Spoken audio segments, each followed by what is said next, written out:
So nice to have so many people here from all over. I'm coming to you from Hawaii. And let me just make sure my screen is all set up for you. I'm going to go ahead and share my presentation real quick. Okay. So let me make sure that is in full screen mode. Apologies for the slight yeah, for some reason it's showing my whole screen, but hopefully you guys can see that. Is that all right, Anna? Yep, looks good. Okay, great. Well, it is wonderful to be here with all of you. So my name is Olivia Waring, and I will be leading a talk on morphology and syntax for language documentation and revitalization.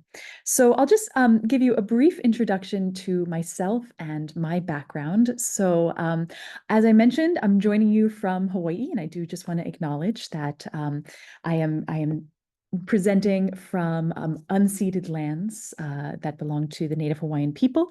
I'm a PhD student at the University of Hawaii here on Oahu. So this is where I live right now. It's beautiful here, 85 degrees all the time. The languages that I work on primarily are based in India, in Meghalaya, is the Nongtrai language that I'm currently working on as a documentation project. It's an underdescribed Austronesian language.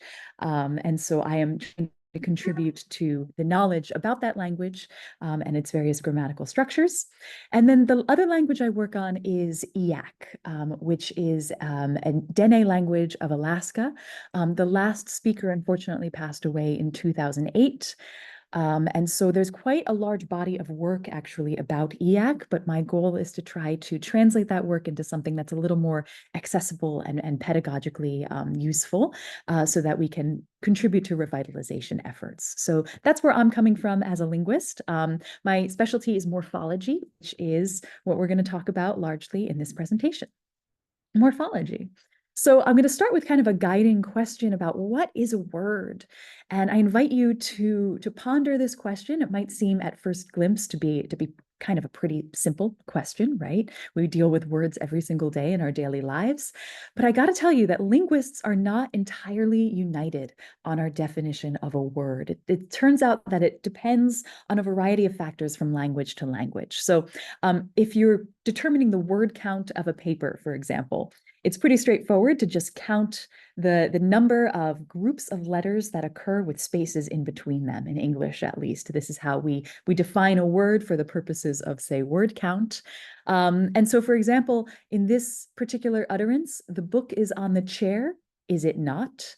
You can just easily count and find that there are supposedly 9 words in that sentence. That's quite straightforward. But then we have interesting phenomena like contractions. So we take the is and the it and we squish them together into a single word. Is it a word? It's still expressing those 2 units of meaning.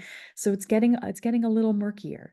And then we can contract this even further and write down what someone might say if they were speaking quickly. In it, right? And that looks to us orthographically like a single word, but again, it's a little bit tricky to decide how many units of meaning does this contain.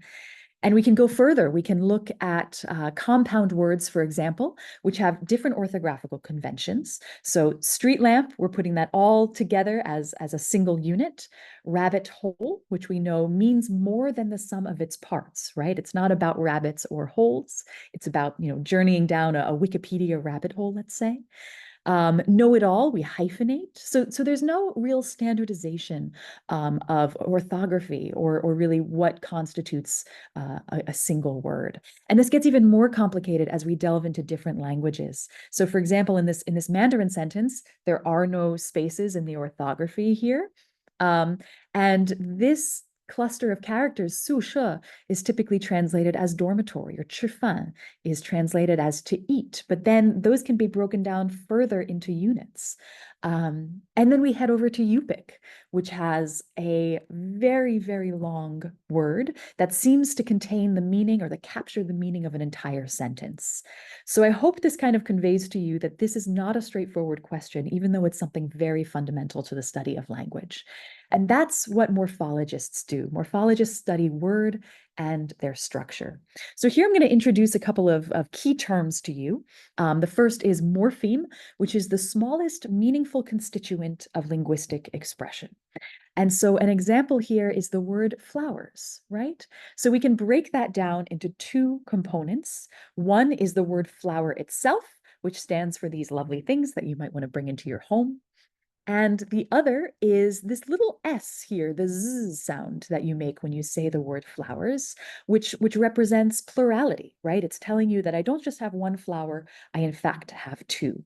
So these are separate units of meaning. They represent two different concepts, and we bring them together to get the full concept of that word. And the morpheme that stands on its own, so in this case, flower, we're going to consider that a root, right? We can talk about a flower independently, whereas the morpheme S, the Z, cannot stand on its own. It must be attached to something. So when you have a morpheme that must be bound to a root, we're going to go ahead and call that an affix. So we've got two important terms there. And as I mentioned, affixes are bound morphemes, so they don't belong to a specific lexical category. By that, I mean they don't have a part of speech. A flower is a noun, right? That's pretty simple. But the z in flowers doesn't have a particular part of speech. It lends an extra aspect of meaning to the root that it is bound to.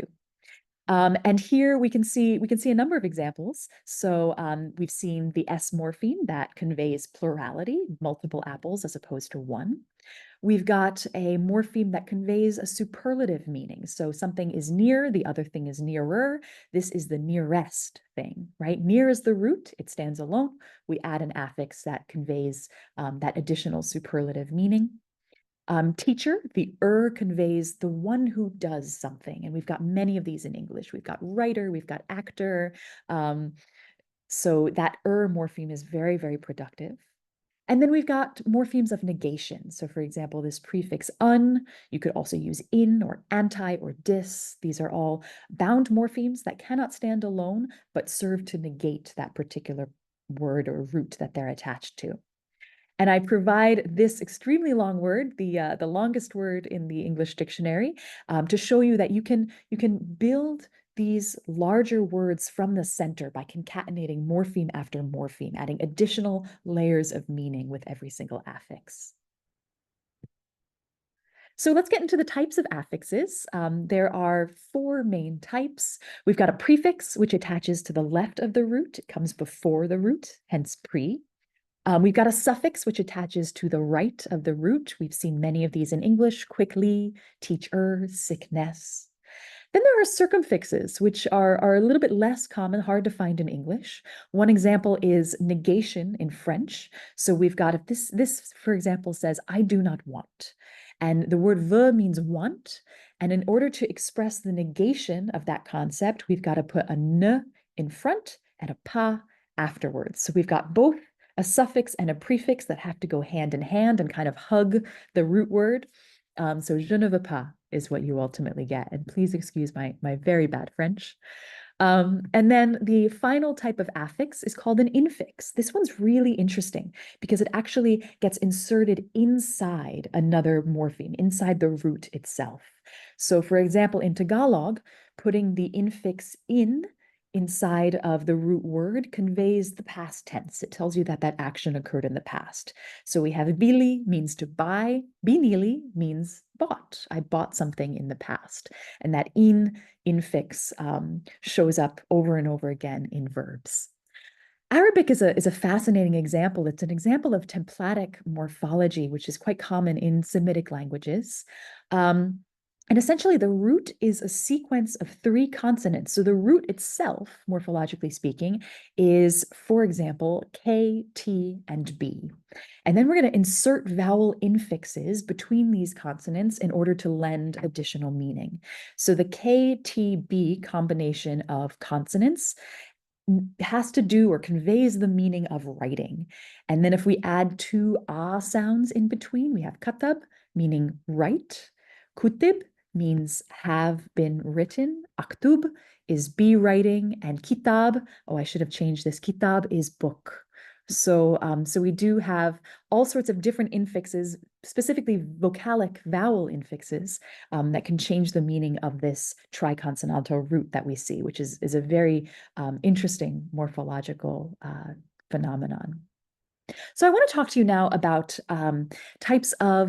different types of morphology, different types of morphological processes that we observe, because these are sorts of things that you're going to be wanting to identify and describe in your language, perhaps. So derivational processes in morphology have to do with the creation of brand new words. So you can add one or more derivational affixes to create a new word from a starter word.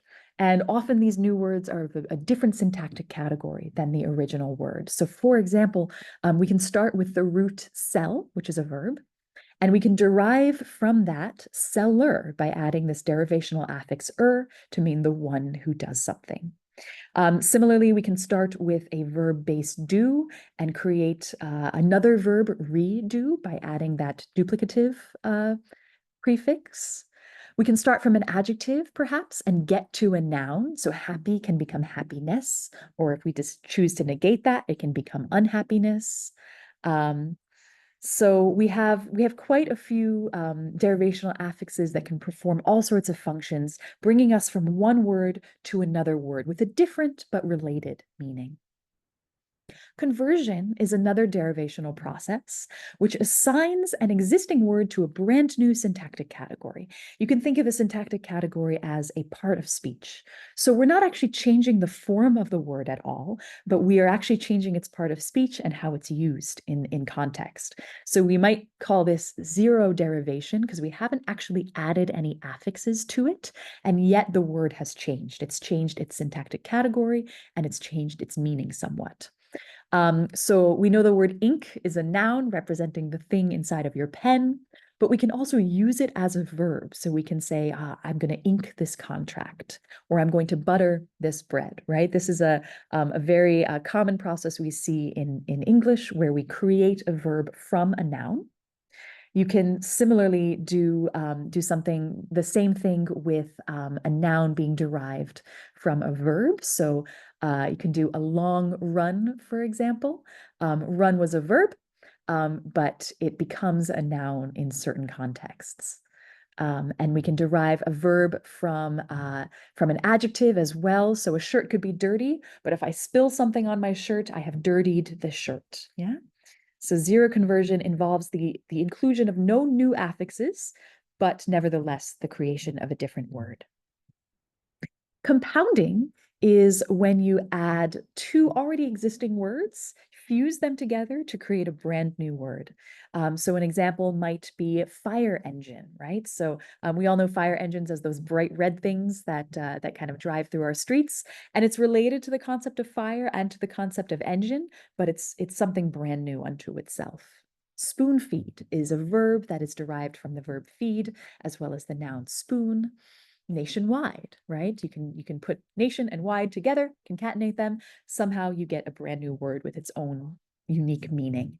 And what's interesting here is that the final word in the compound typically determines the syntactic category of that entire compound. So for example, sky blue is formed by appending a noun to an adjective, but the final meaning is adjectival. And we also have a concept known as reduplication. So this forms brand new words by repeating part or all of the root of the stem. So in Tagalog, we have bili, meaning buy.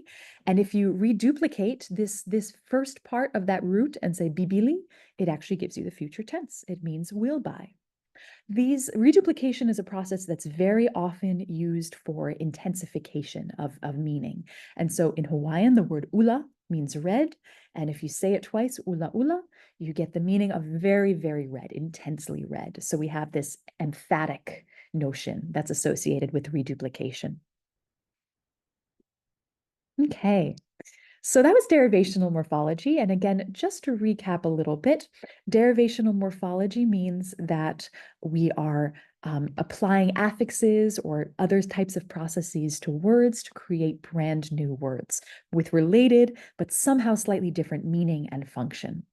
Inflectional morphology, which is my personal favorite, has a slightly different function. So inflectional morphemes can be added to assign particular grammatical properties to a word, such as number, person, gender, case, tense, aspect. We're going to talk about all of these shortly. But essentially, these are not creating new words. These are just modifying existing words, such that the meaning conveyed is a little more nuanced. There's a little extra information provided, but it's still essentially the same words. So, for example, if we look at desks, cars, and benches, we can see I have here highlighted, I have the prefix highlighted, and it appears in different forms, and that's okay. Sometimes these forms are spelled slightly differently, but it is essentially the same unit of meaning, and that meaning is plurality. We have something very similar on the surface. It looks really similar, right? So speaks, swims, washes. This morpheme that I've highlighted here, the S morpheme, looks identical to the S morpheme that we talked about in example 1, but it's actually a little bit different. It's conveying a different meaning. So instead of conveying the idea of plurality, it's conveying the idea of person. Who is actually doing the speaking? In English, we have different ways of expressing the speaker. So if I were to say, I speak, you speak, she speaks, that little S that comes at the end of speaks is telling us that it's a third person who's performing that action and that it's happening in the present tense. So we've got a little bit of extra information, grammatically speaking, that is given to us by these affixes. And here's an example in German, Katzen and Hunden.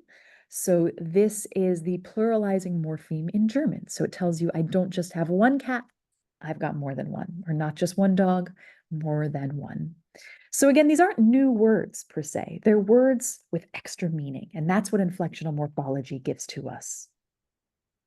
So let's talk a little bit about the types of inflection that a language can provide, the types of information. So words can inflect for number. And this is sort of a phrase that I'm going to use fairly often moving forward. When I say they inflect for a particular property, that means their form can change in order to show different values of that property. So in the case of number, the form is going to vary in order to indicate how many items there are. So in English, we've got a singular and a plural. That's it, right? We can say that I've got a flower or I've got flowers, plural. And that's common among many languages, but there are actually many, many more types of number that a language can express. So I've got an example here from an Australian Aboriginal language. It's the word for emu. And the first instance of this word just represents singularity, just one. But if I add this lbili suffix, I get the meaning of two emus. So this is something we don't have in English. This is a number, a grammatical number called a dual, which allows me to express that I have exactly two things, right? In English, we can say I have either one thing or many things. We can use inflectional affixes to denote one or many. But in Barngarla, you can express one, two. You can also use a different affix, the re affix, to represent that I have more than two. So dual and plural are being represented as different concepts in this language. And then finally, this is a little bit rare among world languages. This language has something called a super plural, which represents not just many of something, but a huge, huge number of something. So there's actually a specific grammatical morpheme that can tell you it's not just plural, it is super plural. There's really a lot of emus. Another type of inflection that we're familiar with in English is person. So in English, as I mentioned before, I can say I read, you read, he, she, or it reads. And that z at the end is telling me that it's an action being performed by a third person, right? It's not you, it's not me, it's that other entity. So in English, we don't have too much of this inflection. We just have that z morpheme. But many languages actually have quite a lot of inflection for person. And so there's a couple, this is sort of your English paradigm for person, first, second, and third in the singular and the plural. But other languages have some really interesting distinctions that they draw that add more specificity with inflectional morphemes. So you can have either an inclusive we or an exclusive we. So if I say using a particular morpheme that represents the inclusive we, that means we're going to go to the party and I'm including you, the person I'm talking to, the addressee in that invitation. But if I use the exclusive morpheme and I say, we're going to go to the party, I'm telling you that, but I'm not inviting you along, right? So it's exclusive in that way. And this is something that in English would have to be expressed through context, through additional syntactic phenomena. But some languages have a morpheme, an inflectional morpheme, that specifies exactly who is included in this exchange. There are languages then that have honorifics or register. So this is an additional morpheme that can be added, can inflect certain parts of speech in order to indicate that a person is of a higher or perhaps a lower status. So many languages have this sort of honorific speech where you're changing the speech ever so slightly to reflect the status of the person, your interlocutor, the person you're speaking with or about. So we also have gender and noun class. So words can belong to different categories or noun classes, and these are marked often by morphemes called classifiers. So you may have heard of languages like Spanish or German. Spanish very famously has nouns that fall into two gender categories, masculine or feminine. German, much to the chagrin of German students, right, has an extra gender that you have to account for. So you have to memorize whether nouns are masculine, feminine, or neuter. And this, more broadly speaking, is an example of a noun class, basically putting nouns into particular categories on the basis of certain features about them. So usually when a language has only 2 or 3 noun classes, they map nicely onto biological gender, although not always, right? So you'll find examples, students of languages with gendered nouns might become frustrated sometimes that, a table is masculine and a pencil is feminine, and, how do you know the difference? So these really are grammatical categories that don't always map onto physical reality. But it's not always just about gender. So we can make all sorts of interesting distinctions and have nouns categorized on the basis of various distinctions, such as animacy, right? If something is a chair, it's going to be cataloged or modified by a different morpheme than if something is a bird, right? Animus, is it animate or inanimate? Tamil has a really interesting distinction between rational and non-rational entities, so ones that can reason. Human versus zoic meaning animals. So you can have different morphemes when you're talking about humans versus about cats. And then there are some languages that are very, very classifier heavy. And I'm thinking of a language like Mandarin, for example, which has classifiers for objects on the basis of their physical characteristics. And this is actually very common in world languages. So things that are long and thin might have a classifier, which is different from things with handles, or things made out of wood, or things made out of metal. They'll have different classifiers, and this is because we're grouping nouns into different classes on the basis of their physical features. Case is another inflectional category. So the case of a word indicates its grammatical role in the sentence. And I won't go too deep into this because there are many, many cases out there with very complex, subtle meanings. But nominative, for example, is the case of the subject of the sentence. We actually have a little bit of case in English, which is sort of a vestige of our Germanic heritage as English speakers, the Germanic heritage of the English language. So in English, we say that he walked to the store, but we would say, I saw him. So we are actually using a morphological distinction between he as the subject and him as the object. This is an example of case. It's very simple in English, just one small example, but there are many, many cases in other languages, such as the dative case, which represents a recipient or a beneficiary. The genitive case describes something that is possessed or the possessor, something that is owned. Instrumental case describes the thing that you're using to accomplish something else. So if I say, I ate with a spoon, spoon might be marked with a morpheme that expresses instrumental case to say, I am using that object. We have locative, we have vocative, ablative, ergative, absolutive. The list goes on and on. You'll find languages with all sorts of different cases, again, representing the grammatical role in a sentence. And so I've just got an example here for you from Lithuanian. This is the word for dog. If you're saying the dog is doing something, you'll use the shul. If you're saying I, talked to the dog, you would use shuni instead, right? So there's different forms depending on the role that the dog is playing in the sentence. We also have tense. So verbs are going to be inflected for tense to indicate when that action occurred. So in English, we're very familiar with past, present, and future. But many languages have other much more specific time frames. And I'm thinking of a language called Washoe in California and Nevada, which is a language isolate. And it has these morphemes that specify very, very specific points in time at which something happens. So you can get a lot more specific and granular with your verbs and in terms of the time at which they occurred. So we've got a morpheme that says something happened before I was born versus something that happened a long time ago, but after my birth, during my lifetime.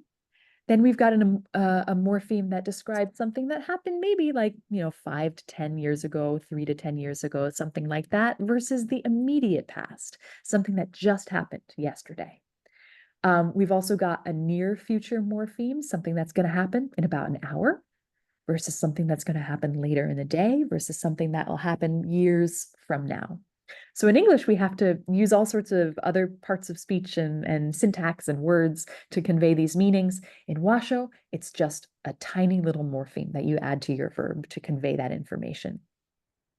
And finally, we've got aspect is another type of inflection. And aspect is a little bit different from tense. It's quite easy to get these two things confused because they both have to do with time. And so aspect tells you sort of how an event unfolds over time, not necessarily when it occurred in terms of past, present, or future, but is it ongoing? Is it completed? Is it just beginning? Is it happening repeatedly or often? So these are all aspectual distinctions, and you can see I have some listed here. And so we've got a West Greenlandic and Eskimo Aleut language, which includes this morpheme for an iterative morpheme. So it's telling you by attaching the little morpheme car to the verb, it's telling you that he coughed repeatedly. In English, we have to use the word repeatedly. We don't have an inflectional morpheme to serve that function. And then we've got a habitual marker here in that same language that tells us that dogs bark, they're not barking right now. I'm not saying that a specific dog barked, but habitually, dogs as a species, as a concept, they bark. And that's expressed morphologically in this language.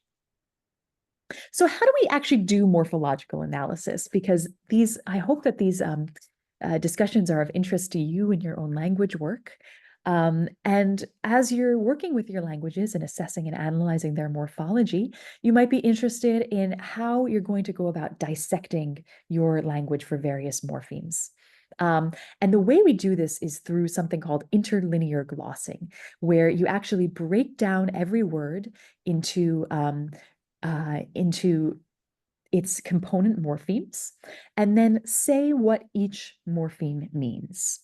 And in order to say what each morpheme means, we use these standardized abbreviations for different grammatical, different inflectional functions. And these are called the Leipzig rules. And so I invite you to, I'll share this PowerPoint presentation with you later. I invite you to Google this or to click on this link, and you'll find a long, long list of abbreviations that correspond to the different roles that morphemes can play in a sentence, many of which we just talked about, all of these different inflectional values. There's an abbreviation for each one.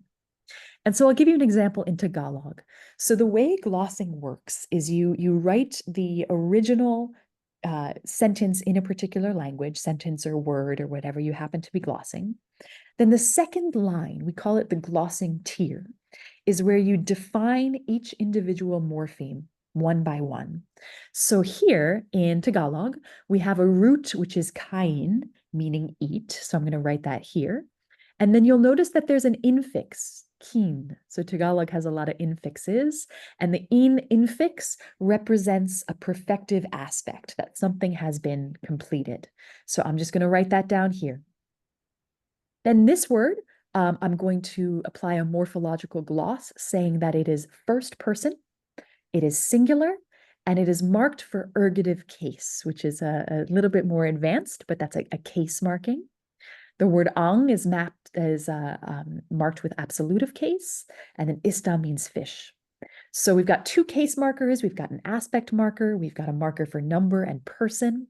So all of our morphemes are effectively glossed, and then we have our translation.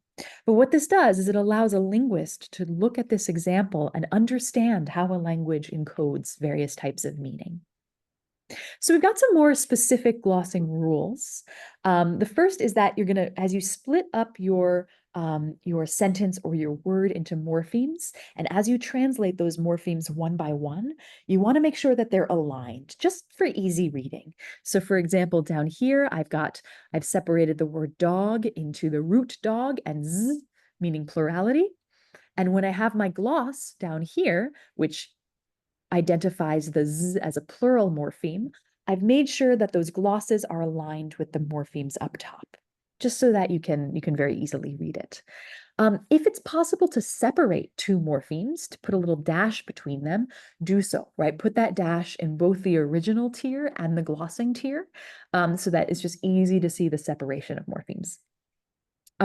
Sometimes, however, it's not that easy to physically show where one morpheme ends and where the other one begins. So for example, we have this nice tidy z morpheme that we can attach to dog to make the plural meaning of dogs. But the word mice, we as English speakers know that it means many mouses, right? A mouse in the plural. But we can't really splice that apart into separate morphemes. We just know that that morpheme conveys the concept of a mouse as well as plurality. So in this case, don't put a dash. In this case, put a dot.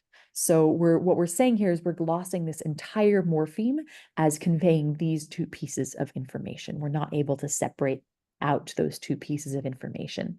And similar with our tense markers. So here we have barked, right? And so we can very easily separate out that past tense morpheme with a dash and gloss it accordingly, versus ran, which we know is the past tense of run, but there's nowhere to put that dash. There's no sort of boundary between the meaning of run and the meaning of past. So we just use a period there. Then just another quick example for you. So you'll find that words like the, a, and the are called determiners. We'll talk a little bit about that later. So it gets its own particular glossing abbreviation. Here are those dogs again. This word R can't really be broken into its component morphemes. So we're going to say it represents the word be, but inflected for the third person plural. Here we've got barking, which is has a progressive morpheme, the ing morpheme representing its happening over time. We've got at, we've got my, which is a possessive marker in the first person singular, and then friend. So everywhere you can, you're doing your morphological analysis, you're breaking down a word into what it really means. What are the inflectional values being conveyed here? Okay. One last topic on morphology. I'm a big fan of morphology, so I am spending a little more time on this, but I hope it's of use to you, is morphological typology. So we have words and morphemes in every single language. It's a universal. But different languages handle the relationship between words and morphemes in different ways. And four types of systems can be distinguished here. So if you speak an isolating language, this is a language that avoids affixes. Now remember, affixes are they are morphemes that are bound. They have to be attached to a root. They can't occur alone. They can't float freely through a sentence. So these types of language don't like using affixes. They prefer to use roots that are themselves free forms and can move around and don't have to be attached to anything. So Mandarin is one such language. So if we go ahead and gloss this sentence, 他吃饭了, the le is a past tense marker. But unlike the ed marker in English, right? If I say, I walk, I walked. That d in English has to be attached to the verb, no other choice. But in Mandarin, this la can float around. So you can say 他吃了饭 instead. So this is considered isolating because there are no bound affixes here, only fully fledged words, fully fledged roots that can float around. So other languages include Cantonese, Vietnamese, Laotian, Khmer. These are all, relatively speaking, isolating languages. An agglutinating language, or agglutinative, uses a lot of affixes in contrast. But what's interesting about agglutinating languages is that each one conveys a single piece of grammatical information, and you can concatenate them to your heart's content. You can just keep adding affixes that add more information to the sentence. So Korean is one such example. So here we have our root, which is professor. Now, remember, we talked a little bit about person and inflectional values of person. So here is an example of an honorific morpheme. This is elevating the professor's status. It's saying that this person is a person of prestige in the community. So we attach this honorific morpheme with the Leipzig gloss on, H-O-N. And then there's also a case marker here representing that this is the subject of the sentence. So just a little more glossing practice for you. Then we've got the root word of the verb, the root of the verb, which is leave. We've got another honorific marker. We've got a tense marker, meaning past. And we've got this ta marker, which marks the declarative mood. We didn't actually get to talk about mood this time, but it's another inflectional value. And it basically means I am making a statement of fact. And so you'll notice the key to see here is that each affix tells you exactly one piece of grammatical information, and this is called agglutinating. We've got other languages, Japanese, Turkish is famously agglutinating, so is Swahili, and you're allowed to just keep stacking these affixes one after another to modify the meaning of the sentence. A fusional language also consists of a root plus a lot of affixes. However, the affixes here are a little bit harder to tease apart. Oftentimes, they convey lots of different information. So this would be an example of using a lot of dots, as I mentioned before. So in Russian, this u suffix that comes after the hand is telling us that hand is feminine, it's singular, and it's the direct object. It's in the accusative case. Or meanwhile, in Spanish, we have this o morpheme that is telling us that it's a third person singular performing this action, and she performed it in the past tense. But we can't draw dashes between each individual sort of grammatical unit of meaning. It's a morpheme that contains a lot of different meanings all smushed together. So that would be a fusional language. Those grammatical meanings are fused into a single morpheme. And then we have polysynthetic languages, which are incredibly fun and interesting. The language of Alaska that I work on is polysynthetic. And this is where single words can consist of long, long strings of roots and affixes that often express meanings that are associated with entire sentences in other languages. So here's an example from Inuktitut, which is he probably said he would go. So you've got your root here. And then you have a future marker, something saying that this is a claim, a past tense marker of what he has said, probably an indicative marker, all these different things, third person singular, and they're all stacked together. So languages become more polysynthetic the more elements you fuse together into single words. It's quite common in Aboriginal languages of Australia, as well as the indigenous languages of North America. But I do want to emphasize here, because you might be thinking to yourself that, well, polysynthesis, a polysynthetic language, just seems like a natural extension of fusional or agglutinating languages. And you would be right to think that, because it is a spectrum. Languages can exhibit features of all morphological types. It's not that we can categorize a language as just isolating or just polysynthetic. In fact, there's a range. And English, for example, displays isolating, agglutinating, and fusional tendencies. So different words, different sentences will show you different morphological types. But the thing to remember is that isolating languages are associated with a low morpheme to word ratio, typically a 1-to-1 morpheme to word ratio, where each morpheme is also an individual word that can float around. Meanwhile, polysynthetic languages have a very high morpheme to word ratio, where you have a lot of morphemes in a single word. All right, I'm gonna just take a quick pause to let you guys digest some of that. We're gonna head into our syntax unit of this talk. I promise we're almost done because I'd love to leave some times for questions as well. Syntax is the study of phrases or sentences and their structures. So we have to understand parts of speech in order to understand syntax, because the rules of how we construct broader units of meaning from individual words all depend on the properties of those words. So parts of speech vary somewhat by language, which is an interesting thing to consider, right? Because we would think that parts of speech are somewhat of a universal, but in fact, different languages can be categorized as having slightly different ideas of what a part of speech is. We do think, however, that all languages are thought to have nouns and verbs at the very least. There's even a little bit of debate about this. There's something called verb primacy, where some languages seem to have only verbs that get inflected in all sorts of different ways to produce nominal meanings. These are really interesting typological questions that people grapple with a lot of the time. But for our purposes, let's think about nouns and verbs as sort of inherent features of language. So nouns identify stable entities or concepts. And one of the ways that you know something is a noun is that it can occur with determiners. So I think you saw a DET Leipzig gloss in one of the earlier slides, referencing the word the.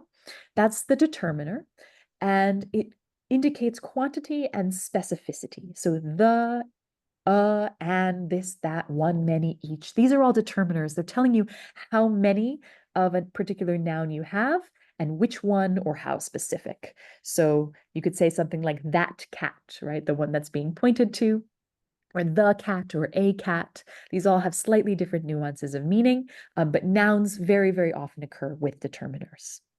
Verbs, meanwhile, describe events, they describe processes or states, and they are very often associated with tense or aspect. So we did chat a little bit about tense and aspect prior. Tense has to do with where in time something happened, past, not in the past, present, future. An aspect has to do with how in time something happened. Is it habitual, continuous, completed?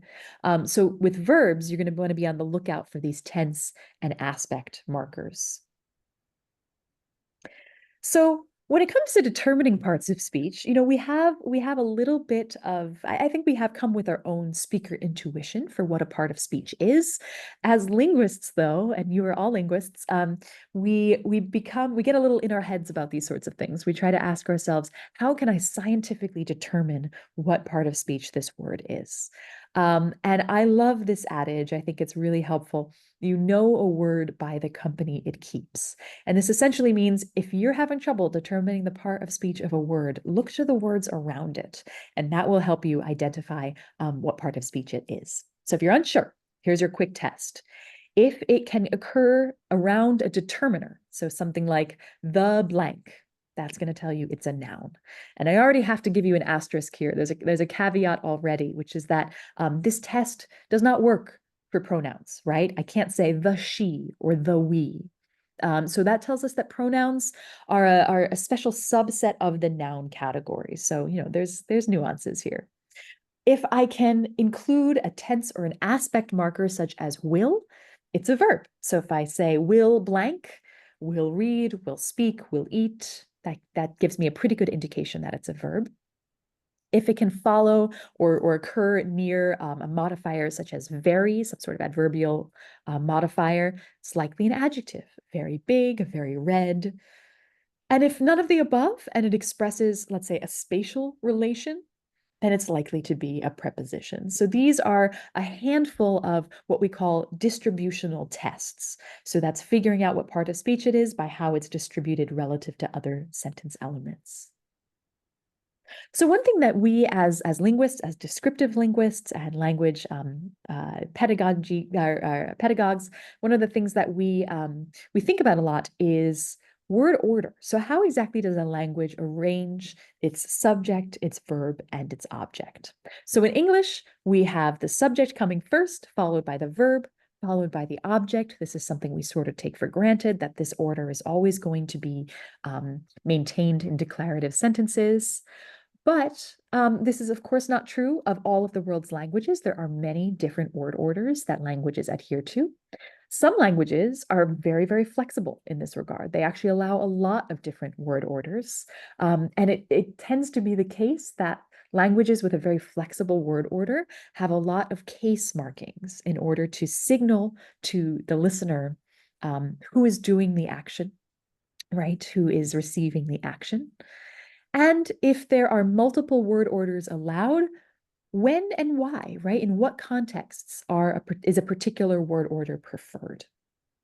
So we've done a little bit of a typological survey here, and you can see that there are a number of possible word orders. So 7 to be precise. So subject, object, verb, object, verb, subject, object, and so on, as well as unfixed or unspecified, a free word order.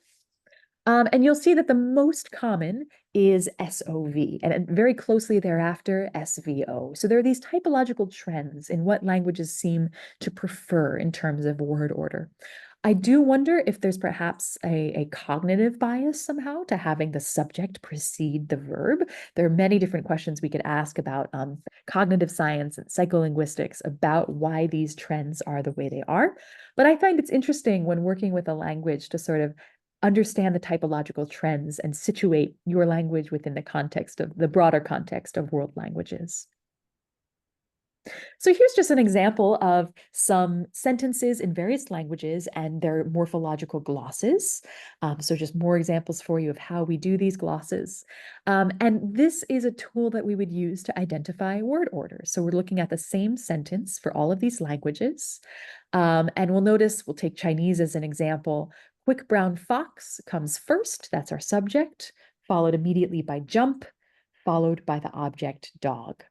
And so this is straightforwardly an SVO sentence. If we look at Japanese, however, we're going to see the quick brown fox again starts us off. Then we see our object, we see our dog. That's what comes next. And finally, at the very end of the sentence, we get our verb. So that's an SOV language. I'll skip all the way down to Hawaiian because one of the notable features of Hawaiian that you'll find is that the verb comes right away. That very first thing you see in the glossing tier is the verb jump, followed by the subject, the fox, followed finally by the dog. So we have VSO word order there, which is somewhat rare. If we go back and we look at our chart, it's the third most common, but relative to the first and second most common, it's only 10% of the world's languages. But you'll find a lot of VSO languages in Austronesian languages, some languages of Northern Africa tend to show this word order. As you are working with your language and trying to learn more and understand more about the syntax, you're going to want to assess a variety of types of sentences, just to kind of get a handle on the possibilities, the syntactic possibilities of your language. You want to be conscious of the fact that word order might be different in all of these sentences. So for example, English we have seen is typically SVO word order, but we see a little bit of scrambling of that word order when we ask questions. So here are 4 basic types of sentences that you might see or encounter as you're documenting your language. One is existential. That's declaring the existence of something. So there is a child, or here is a pen. The other is declarative, which is describing it's a statement of fact, essentially, saying that child broke the bowl, the child is sleeping. Very, very simple, just stating a physical reality of the world or something that is true, or perhaps not true. We have yes/no questions. We call these polar questions. These are questions that invite a yes or no response. And in English, there's some verb inversion that happens. It sort of upends that SVO word order that we typically have. We see a helping verb come out to the front. Did that child break the bowl? So your language might do something very interesting when it comes to polar questions, or perhaps it just has a question particle that it appends to the end. That's a common strategy. But these are all exciting things to figure out. And then we have our WH questions, and those are content questions. So rather than asking for a yes or no answer, they are asking for more information about who, what, why, where, when. And you'll notice that in English, all of these question words begin with a WH. So that's why linguists have decided to call them WH questions. A little bit Anglocentric, but those are the terms we've come up with. And finally, some types of phrases that you might want to be cognizant of. So adpositional phrases, such as on the desk, situating something in space or time. And I use the word adpositional very deliberately. So that's a more general term for what we typically think of as prepositional. You might have heard of prepositions, but there are also postpositions in the world's languages, which means that instead of saying something like on the table or on the desk, you would instead say the desk on. So you'll actually put that preposition after the word it modifies. And that's called a postposition as opposed to a preposition. So collectively, we call them adpositions. Hindi is a language that has a lot of postpositions. With noun phrases, we're interested in asking questions like, where does the adjective occur relative to the noun? We have here a noun phrase that is modified by two adjectives, bright and red. And you might want to ask yourself, is there a preference among English speakers for saying bright red backpack versus red bright backpack? As a native English speaker, it would sound a little bit weird to me if someone came up to me and said, oh, there's the red bright backpack. There's something about the syntax here where I prefer the color to be closer to the noun it modifies. So these are some of the syntactic questions that you have to untangle. And finally, we've got our possessive noun phrases, things like my backpack. Where does that possessive word occur relative to the noun? Or is it an affix, perhaps, that is bound to that noun? And moreover, what is the word order that your language requires for these different types of phrases? So these are all questions that should be on your mind, questions to ponder. So I've just put a handful of the questions that perhaps as you delve deeper into the studies of the language that is interesting you at the moment, these are some things that you can keep in mind. Talk about the word order of basic sentences, try a bunch of different types of sentences, describe the affixes in your language. What kind of morphological processes are you observing? Things like conversion or compounding, all these different derivational processes. What are the inflectional values of your language? Are there morphemes that talk about tense or aspect or case or number or noun classes?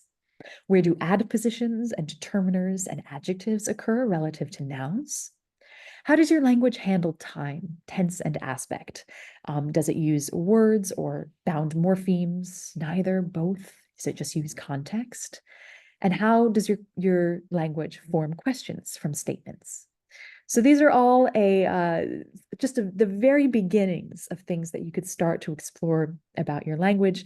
And I hope I've given you some tools to start answering these questions, some things to think about, and hopefully ways to find further resources. So I just want to say mahalo nui. I really appreciate your time. It has been great to be here and share this information with you. I hope it helps to help you dive into the next stage of your linguistic research.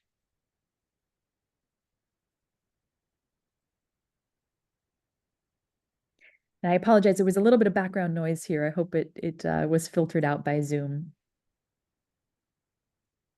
I'm happy to take any great. Oh, good. Okay, great. Yeah. Olivia, do you want me to read out some of the questions from the chat? Oh, I would love that. Thank you. All right. So we have some questions. First, Michael Carlo asks, how would you classify this morpheme in Warai and most Philippine languages? To pluralize, we attach the word nga, e.g. nga bata, children. Would that be inflectional? Absolutely inflectional. Yeah. And kind of one of the ways, yes, I think that's absolutely true because it's certainly it would be a nice prefix that you add as a number inflectional morpheme. Yep, for sure. All right. We actually had a follow-up question from Michael Carlo who asked, can you elaborate more on case markers? We have a lot of that in Philippine languages, the ergative case being the most common. Yes, absolutely. So, if I go back to case, yeah. So, ergative and absolutive has to do with alignment systems. So this is getting a little deeper into the weeds, and I'm very happy to chat with you afterwards, actually, if you want to contact me, to sort of talk about the difference between ergative and absolutive systems versus nominative and accusative systems. It has to do with the way languages talk about agents and subjects and objects and things like that. So it sounds like you might have an ergative absolutive language, and certainly those case markers will show up.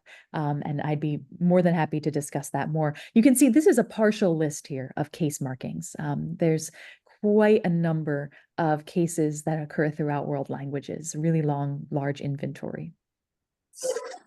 All right, we have one more case question from Michael Carlo. Are all determiners in the absolutive case? Oh my goodness. I don't believe so, but I would Anna, do you know the answer to that question?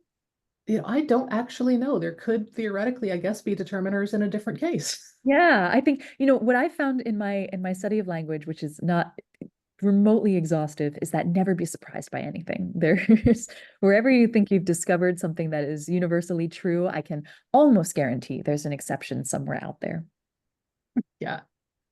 All right, we have a question from Nicholas. In Kumeyaay, there are phrases like it runs, I run, and you run, but there's no single word that simply means to run. All verbs in Kumeyaay must have a prefix attached to indicate the subject. My Hmm. question is there a linguistic term for this phenomenon? Oh, fascinating. So it sounds like your verb, the base verb is a bound morpheme, yeah? So it cannot occur independently. It has to have that prefix. So that's what I would call your that verb itself. I would define it as a bound morpheme. I don't know if there's a word for the phenomenon specifically, if we have other linguists in the room that would like to weigh in. Yeah, I also don't know if there's a term specifically for that, but it's really common in North American languages. For that, yes, especially with body parts. There's a lot of body parts that are bound and have to occur with a possessor. That tends to be really common in the languages I work with. Hmm. All right. Mark Kevin asks, can Leipzig rules be applied to signed languages, or is there a different glossing to be used? For sure, they can be applied to sign languages. That's a fascinating question, and I'm really glad that you asked it. Yeah, all of these inflectional values that we've discussed here are absolutely applicable to both signed and spoken languages. Sometimes the tricky part with doing morphological glossing of signed languages is the transcription issue, right? Is representing those visual signs in a way where you can align them with their glosses. And there are a number of ways of transcription systems that are out there to assist with this. And that's a really great question, and food for future thought, I think. But for sure, the answer is yes. Yeah, and speaking of tools, a lot of people find Elan really useful for that, and we will be having an Elan tutorial later in this Oh, good. series. Yay. All right. Question from Stuart. What is the source of your Bangla research? Oh, goodness. Yes. I grabbed this from a paper. And I'd be happy to share that reference with you. I'm by no means an expert whatsoever. So if you actually have other information that contradicts this, I welcome that, and I'll share the paper with you if you like. All right, awesome. We have a question from Chijan. Besides the intensifier or degree word, is there any way to test for adjective? I'm doing Siona, sorry if I pronounced that wrong. I found the degree word is compatible with nouns and verbs as well. Ooh, that's really interesting. Okay, so we're talking about distributional tests here for adjectives. So if you were to go search that, that's what the sort of keyword that I would search there, distributional tests. Specific things that you can do. So if they modify nouns, if they occur near nouns in sort of some sort of modifying capacity, I think that would be a good distributional test. Um, I'm not aware of any other specific ones, but that's not to say there hasn't been a lot of research done about this. Anna, do you know any? I don't, but if anybody else knows of any, please pipe up. Or if actually you're watching this on YouTube in the future, leave a comment and we'll Yeah, pass that it would be along. amazing. Yes, Yeah. please. Absolutely. I think yeah, the presence of adjectives near nouns certainly is a good one. Yeah, so remind me what you just said. There's inflectional markers on the adjectives. It looks like there are intensifier or degree words on nouns and On nouns and verbs. verbs. I see. I see. Yeah, so that kind of neutralizes the power of that particular distributional test. Yeah. Yeah, I'm trying to picture that like very dog. I Yeah, want to that's hear more about that. Yeah. what's kind of interesting there, not to get too into the weeds, is according to that distributional test, that would mean that that dog is functioning as an adjective in that sentence. So this is where we get Mm. this is exactly why I'm actually really glad this example came up. When we talk about parts of speech, it's not it's murky, right? Like who's to say that dog isn't an adjective if it's being modified by an intensifier, right? Mhm. So these are the questions that linguists are often asking, and it's delving more towards the theoretical. So it's a very interesting line of thought. Yeah. Yeah. Let's see, we have a slightly different question. Mudasir asks if you could sort of reiterate the difference between a bound stem and a free stem. Oh, well, most definitely. So anything that's bound has to be attached to something else. So, for example, the of teacher cannot appear alone. I can't just have an floating around in a sentence, but I can certainly say I teach, right? I don't need to have that Teach can move around in the sentence as I please. So, a bound morpheme is anything that relies on something else, attaches to something else for its existence. Awesome. All right, we've got a lot of great questions this week. Mm. We have another question from Tahira. What is the role of morphology in phonological processes such as assimilation? Big Great question. question. This is fantastic. Yeah. So one example that comes to mind is morphophonological processes such as the actually that you see in with this plural morpheme. So when we say ducks, right? Ducks, that plural morpheme is s, whereas if we say dogs, that plural morpheme is z. They're the same underlying morpheme, but they get rendered phonologically in different ways because they assimilate to the preceding context or consonant in terms of their voicing. So morphophonological processes are really interesting, and that would be one example that crops up. Awesome. Let's see. Akhtar asks, what is the role of zero affixation in marking grammatical categories? Oh yes, so that's a great question too. Zero infixation, did you say, or affixation? Zero affixation. Affixation, sure. I forget exactly where that was in my slides. Conversion. There we go.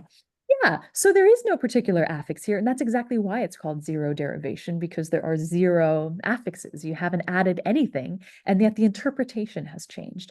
And that is largely based on those distributional criteria, right? If you say, I'm going to go for a run, run is preceded by a determiner. So we as English speakers know that's a noun. Whereas if you say, I ran yesterday, that fulfills the distributional criteria for a verb.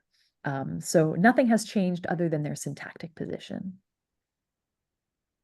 Yeah, and if y'all are interested in learning more about that, there is a linguist named Lauren Ackerman who actually goes by the handle verbing nouns on most social medias. And she does post a lot about these types of derivational sort of, yeah, processes. So check that out. We have another question from Michael Caro. Would AntConc be a good software for morphological studies? I I am don't know not that familiar with one. that software. Yeah, Yeah. you spell it. AntConc. Fascinating. Oh, I'll go look it up. This is exciting to learn about new tools from you all. Yeah. All right, we've got a question from Gomi. Please, do free and bound morphemes operate the same in indigenous languages as they do in Indo-European ones? Oh yes, for sure. Yeah, these are kind of universal principles of how free and bound morphemes work. You can use them cross-linguistically. Yep. All right. Akhtar also asks, can you give an example of ablative case? Oh my goodness. Is the ablative, Anna, help me out here. Is that when you're coming from somewhere? I think so. It's been a Yeah. minute since I took morphology. I know, me too. Yes, I believe, let me do the quickest of searches here, just so I don't tell you the wrong thing. Ablative is when you are leaving a particular place. So I would like, I'm coming from the store would be an example there. Um, Motion away from something. Yes, sorry, I had to look that up. That's very embarrassing. But yeah, it means motion away. So I left from the store. I might mark store with the ablative case. Yeah, we don't exactly have that in English. We sort of do it with adpositions, but a lot of languages do have, specific case marking on verbs like that. Mhm. Oh, and a really interesting comment from Nicholas going back to that like very dog discussion. He Okay. says, Kumeai has that meaning. That sure is a dog. Oh, neat. Okay. Yeah. That's really cool. Yeah. Thanks for All sharing. right. Gomi also asks, is there any difference between a modifier and an intensifier? Oh, sure. So an intensifier is something that just like that ula ula example, right? So we started with ula, meaning red in Hawaiian, and then we reduplicated it to add intensity. Or sometimes you'll have a separate morpheme that just intensifies the meaning of something. But a modifier is more general. You can modify things in many ways. You can say very or only slightly, or it's a broader category of things that modify other elements. Awesome. Would you say an intensifier is a kind of modifier, Olivia? I think I would. I think I would do that. Yep. All right.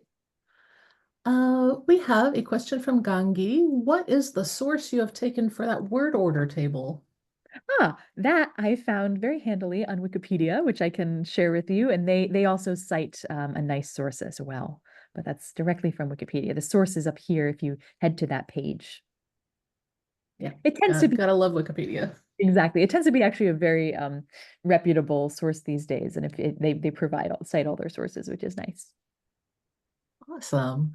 All right, we have another question from Todd. I'm just starting out with my native language, Guacola. It has a lot of different prefixes and suffixes. Is there a good way to file the nature of how they function?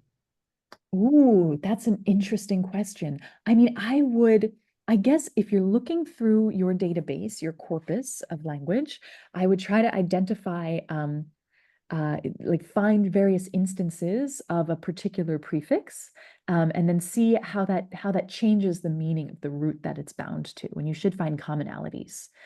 So, for example, if I were doing English and I wanted to examine what the prefix un means, I would go through my corpus, find all the instances of un that occur as a prefix, and then notice, okay, they all negate the meaning of the root. Yeah, and actually, since you are probably in BC, Todd, I'm going to suggest a really great resource from the First Peoples Cultural Council. It's a language gathering guide, which is, what linguists might describe as a elicitation toolkit, but specifically designed for BC First Nations communities. And that might have some good insights into kind of how to tease apart all those different prefixes and suffixes in your language. It's awesome. All right. We have a really large question from Tahira. It may be All too right, large here. see How it. do morphological rules differ across languages? Oh, that is a doozy of a question. I think my short answer is going to be, well, I was going to say in all the ways, basically just to try to say that languages are so different. It's hard to establish broader trends sometimes, but I do think that the morphological rules that I described here, derivation, conversion, compounding, reduplication, those are quite common. So you're going to find elements of those in many, many, many languages. Those are kind of consistent, broader themes that you see morphologically speaking. But in terms of what's possible, it's hard to put a cap on that a lot, for sure. Definitely. Here's a slightly more contained question. What's the difference between a morph and a morpheme? Okay. That one, that one I might need some help with. I'm not quite sure. If I'm remembering right, a morpheme is sort of the equivalent of a variant in sociolinguistics, whereas Hmm. so the morph is all of the different surface forms that a morpheme can take. I may be wrong here because it again has been a second since I took morphology. Yeah, no, that's quite interesting. I guess sort of like a phone and a phoneme, right? Because a phone Exactly. is to the sound, and the phoneme is sort of the, well, I'll apply this to morphology. The morpheme is kind of like a cognitive construct, right? Something that a form that expresses an idea or a grammatical instance, or sorry, a piece of grammatical information. But a morph is the specific form in which that sort of theoretical morpheme occurs. This is by analogy, that's my guess. I apologize for not having a more concrete answer. Yeah, I'm assuming it's essentially an allomorph, but there may be other ways you can use that same morph there. Sure. I'm not totally sure though. I don't see morph used very widely. Morph is itself an interesting morpheme, I guess we could say. We could Yeah. dig into that a little more. We have a beautiful example of a question and answer here in the Oh, chat.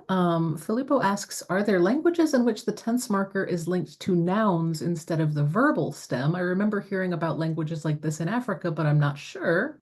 And then Abdul Kadir answered, in Hausa, pronoun subjects are the ones that mark tense, not the verbs.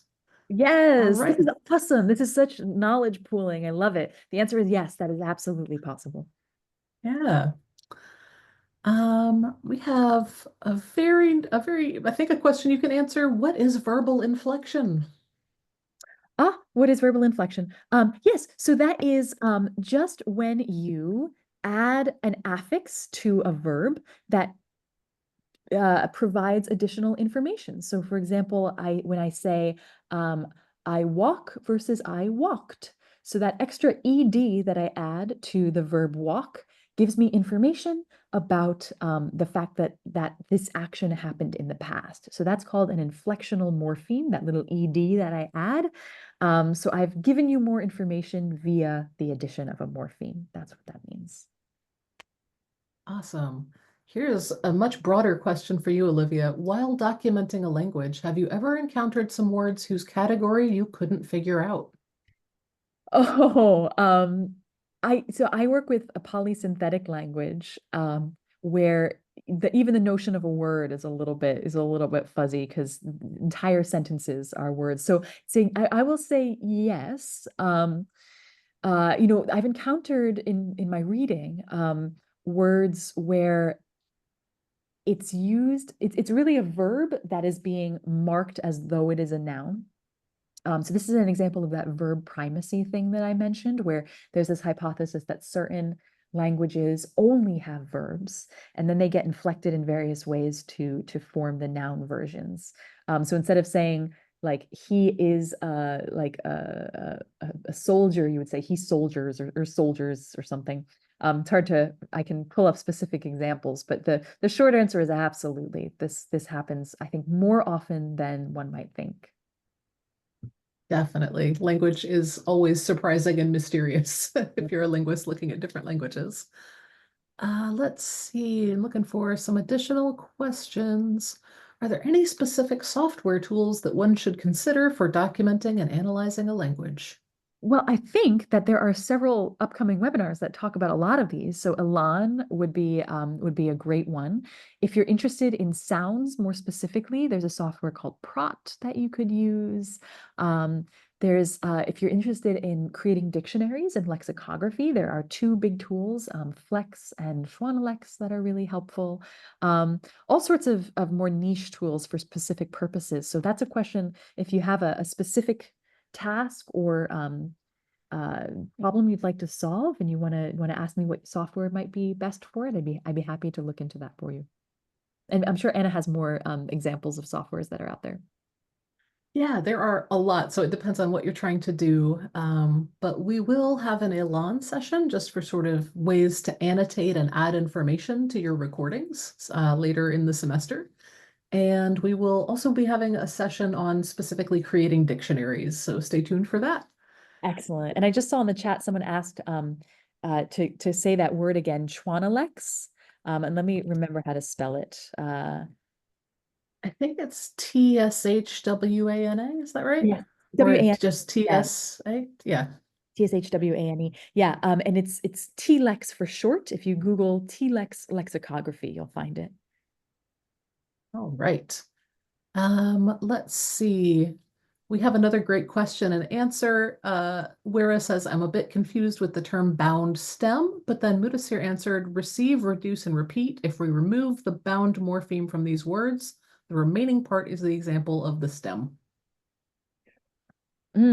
Excellent. That's All great. right. Daisy asks, is there any way we can reach a person where we can talk about the use or training in prot? I'm not really a prot person. I'm not sure who would be helpful with that. I know of some folks that I could connect you with. I'd be more than happy to do that. Oh, and I see another request from Michael Carlo actually looking for training in prot.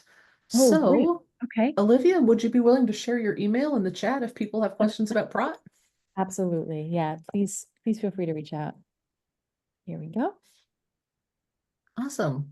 All right, and we're well over time, so I'm going to take one last question from Nicholas. Could you speak a bit more about languages that only need a verb with the noun being optional? This is a really interesting question. It's very common, or I am given to understand it happens in Salishan languages. And perhaps, yeah, I'm no expert on this, but I can point you to resources. If you email me, I'll send you a paper on it. That's quite interesting. I'd be happy to talk more about that with you. All right.